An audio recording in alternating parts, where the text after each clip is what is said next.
Cassidy's Guide to Everyday Etiquette and Obfuscation by Sue Stelfischer.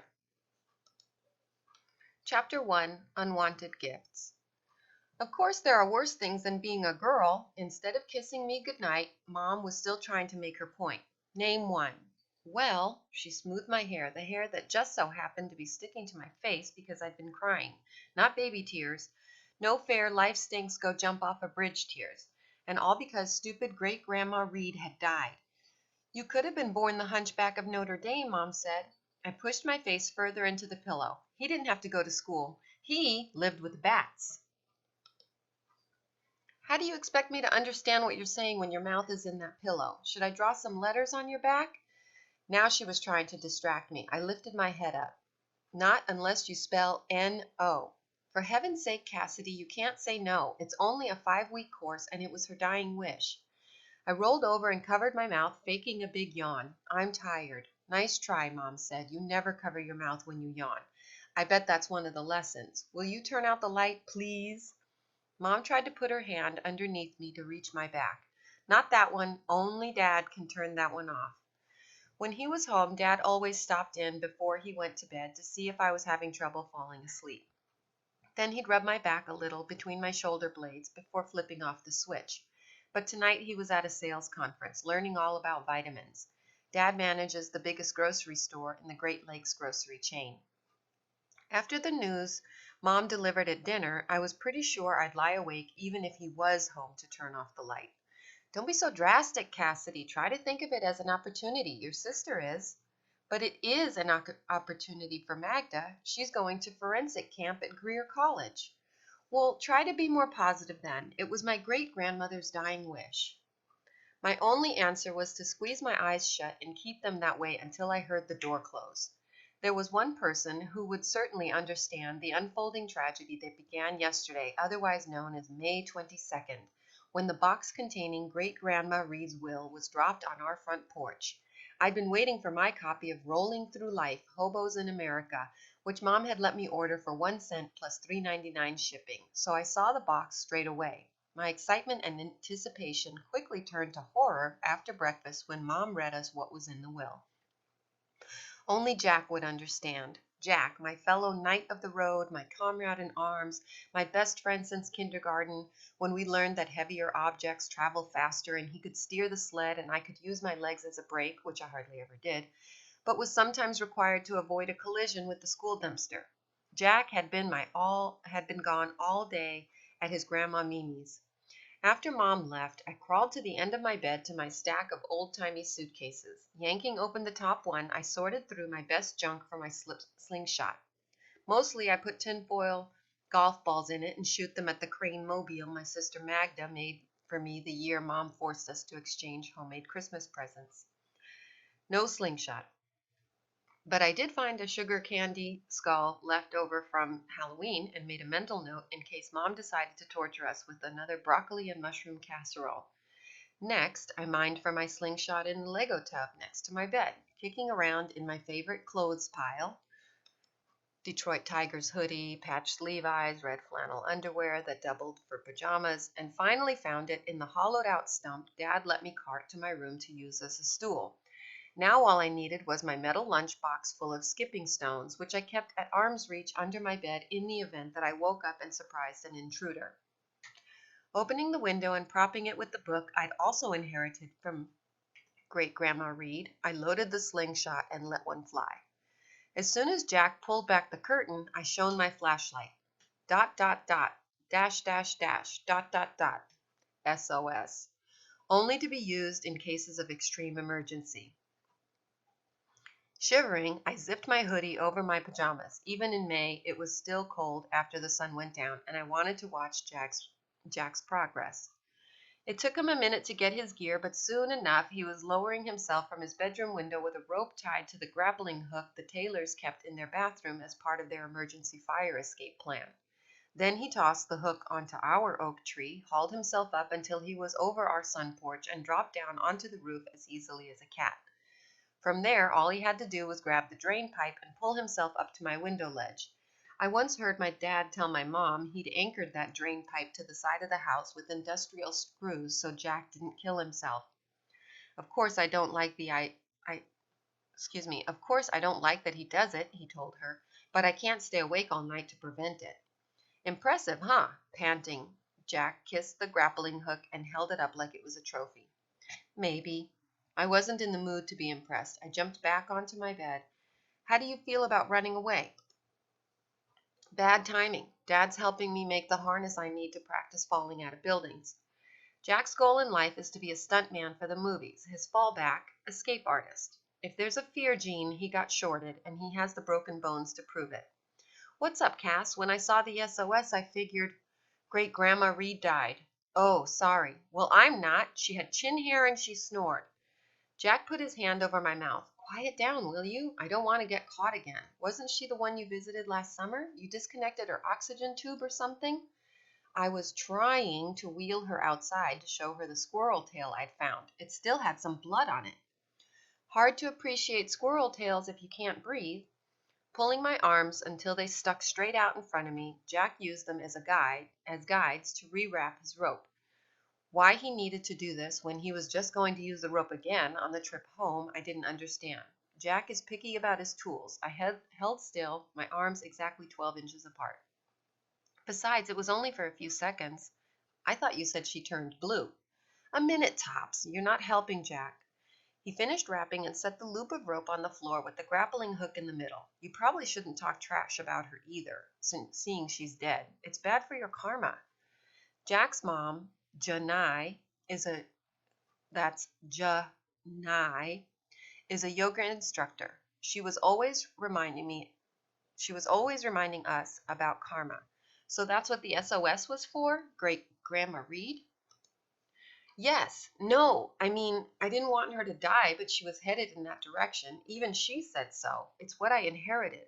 Wow, there was a will? Did you have to put on a suit and go to a lawyer's office? Were people weeping? Jack jumped onto my bed and let his head hang over the side. Like me, he couldn't sit still for long. I climbed up next to him. She lived in Tennessee, remember? Last I checked, this was Michigan. We got it in the mail. What are you doing?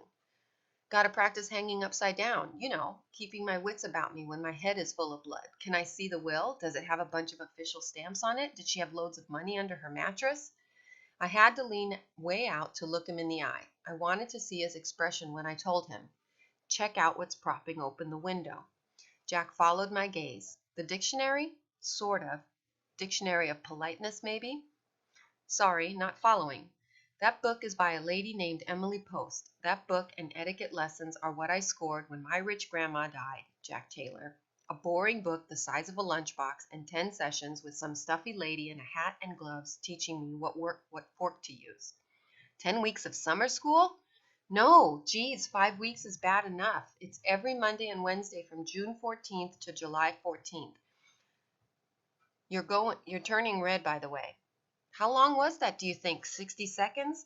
Jack! I grabbed his leg and attempted a Polish hammer, one of the moves I'm famous for when we wrestle. Hey, Cassidy! Shh! We're supposed to be quiet, remember? Go on, say it then. Jack wriggled free. You know I'm not going to say it. I knew. I was just trying to distract myself. In all the time I'd known him, Jack had never said uncle. The word was not in his vocabulary. He wouldn't even call his Uncle Bob uncle. Jack reached up to massage his leg. Don't tell me you're going to miss the 4th of July picnic. No, I get that Monday off, but we have to make it up with an extra class. You okay? Putting his hands on the floor, Jack flipped his legs over his head and rolled himself into a sitting position again. What about Magda? Reaching over the window, he yanked out my manners book. She got cause of death, forensic files of a medical examiner, and a week at sleepover camp studying dead bodies. Where is the justice? Riffling through the pages, Jack said, You got the short end of it, Cass. Wow, you can learn how to do anything the polite way in here. I never knew there was a right way and a wrong way to open presents at a birthday party. It's only because I stepped on her tube. It was so unfair. Well, that and her precious sand dollars from the Florida Keys. How was I supposed to know they weren't coasters? Didn't you say there was an accident at her swanky club? The mad tears threatened to make a showing for Jack. She said I needed instructions in the rules of polite society or else I'd be the death of my parents. She was probably still sore about you cutting off her oxygen. Cassidy? Mom knocked on the door. Janai is on the phone requesting that her son return home by a normal human conveyance, otherwise known as the stairs. Tomorrow's a school day, after all. So busted. Jack handed me the book and looped his rope and grappling hook over his shoulder. You never could talk in a normal voice about your great-grandma. After he left, I got under my covers wondering if he was right about the karma thing.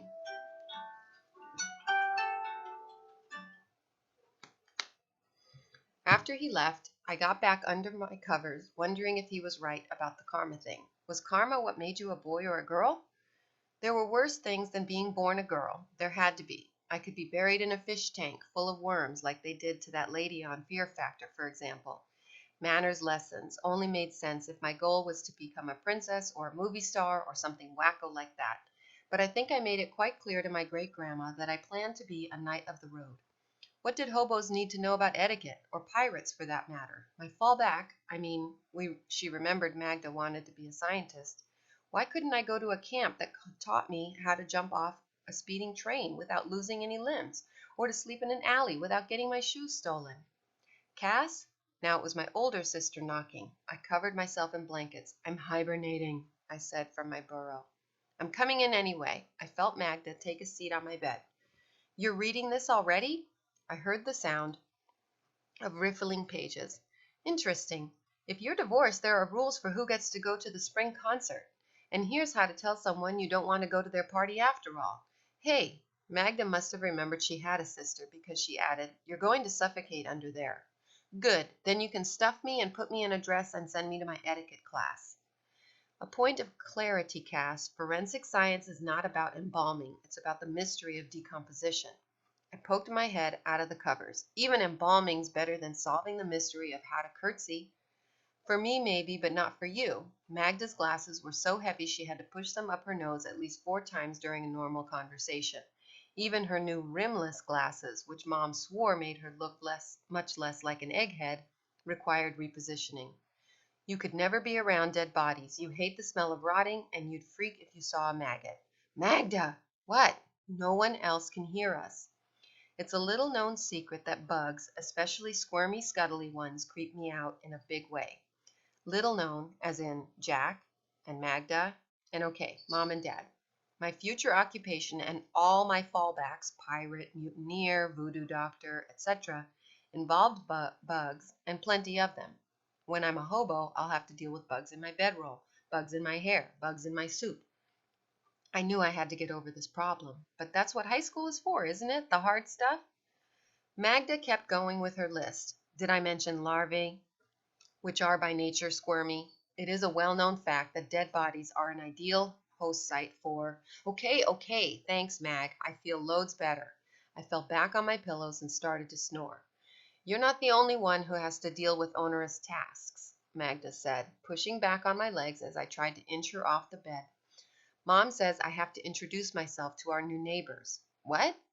The new people moved in already? The Fensters just left. I was going to practice breaking into their house. The Fensters' house was directly behind ours and kitty corner to the Taylors. Yep, Magda was chewing her thumbnail, something I'm pretty sure you get executed for in etiquette class.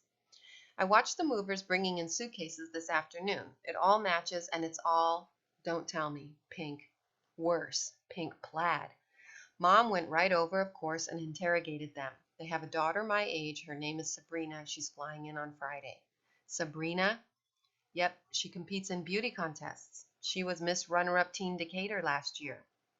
And she's your age, right? So she wouldn't want anything to do with a runt like me? But you could come with me and drive her crazy so she gets the idea that being friends with me wouldn't be so fantastic. I thought about it for a minute. Driving people crazy is one of my hobbies.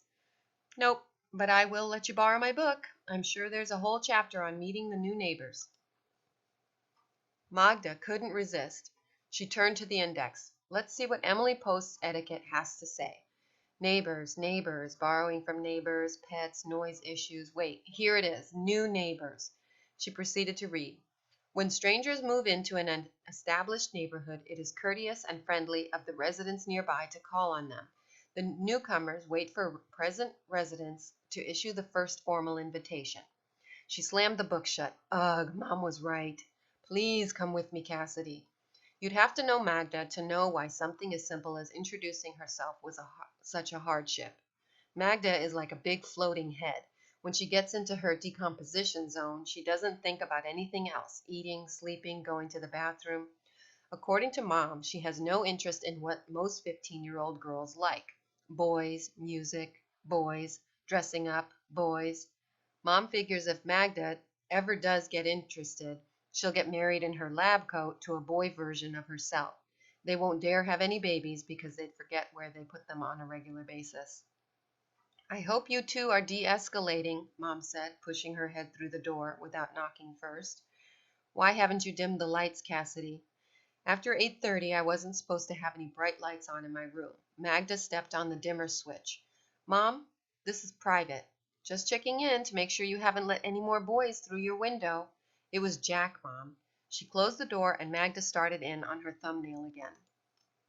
Say, Mag, what is karma exactly? Is it like luck? That reminds me, I gotta find my lucky rabbit's foot. I did a couple of scissor kicks under the covers just in case the foot had worked its way to the bottom of the bed. About that rabbit's foot, did you decompose it? Are you kidding me? I won that at Niagara Falls. They don't even sell colored ones in Grand River. I just needed a little bit. Magda stared off into space. I couldn't figure out how they dehydrated it. There had to be a chemical involved. I grabbed my sister's hand and squeezed. Let go, Cassidy. I'll tell you everything I know about karma. Magda has a very low pain threshold, which is, well, wait a minute while I revive. She massaged her hand as if I'd done real damage. Karma is, I guess you could say karma is, you get what you deserve.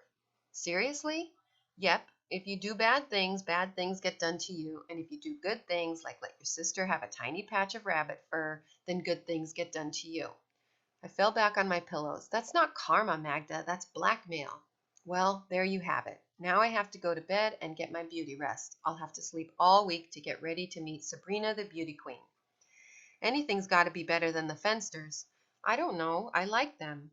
That's because they donated their dead canary's body to science, which means Mr. Fenster gave it to Magda so she could watch it decompose.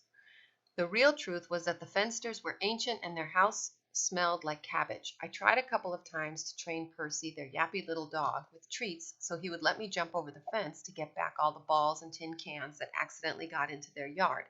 I used quality stuff, pepperoni and cheese beef jerky, but the little mongrel bit me every time. He'd wait until I poked my fingers through the fence, bite me, and make me watch him eat the jerky I dropped on his side. Percy did things on his terms, Jack said. He was full of admiration for that dog. After Magda left, I buried myself alive under my covers again and thought hard about what possible good would come from a beauty queen living next door. Maybe she would want my etiquette lessons. Nah, she probably already knew that stuff.